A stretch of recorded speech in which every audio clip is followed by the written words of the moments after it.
There are 4 very specific but also kind of sneaky things I do in every single video to get results, and most people will probably never have noticed these things, but if you have, you can let me know in the comments. I'm not going to send you a prize or anything, but you can have like my respect, I guess. The first thing I do is I always talk as if nobody knows who I am. I did this when I had 100 followers. I still do it now at almost 400,000 followers. I never start my videos by saying things like, hey guys, or I'm just jumping on to talk about this, or as I mentioned in my last video. I just assume you've never seen my content before, because if you want to grow, your content needs to get in front of strangers. Therefore, every single video should make sense to somebody who has never seen your face before. Next thing I always include is something called a why you line. This is a technique that I teach in the Content Club, which is my course and community for content creators. And this is a very effective technique for turning viewers into followers. Basically what this is a line of context that you add towards the start of the video that gives people a reason to listen to you. It tells you a little bit about who I am and what you can expect from my account.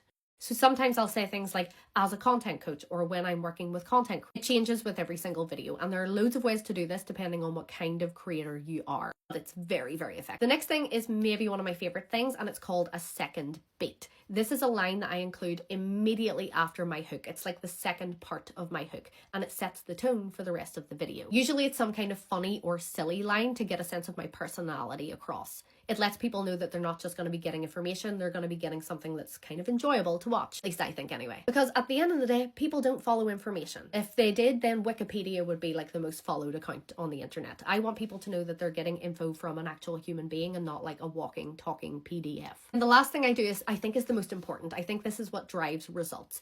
I always make sure to include a story, an example, or an analogy in every single video when I'm giving tips and advice. Because information tells people what to do, but stories and examples show them how to do it. For example, if I told you to niche down, that would be me giving you information. But if I told you that trying to grow without a niche is like opening a restaurant that serves sushi and lasagna and birthday cake all at once, you can kind of picture that a bit better. Stories just make information stick. And the really interesting thing about stories and examples is that when you tell a story, it releases oxytocin in the person receiving the story, which is the bonding chemical. It tends to reduce people's critical thinking, and it immerses them in your content a little bit more, so it increases your watch time. So you can steal all of those things if you like, and if you want to know more about how to do them really effectively, like I said, I teach all of these in more detail in the Content Club.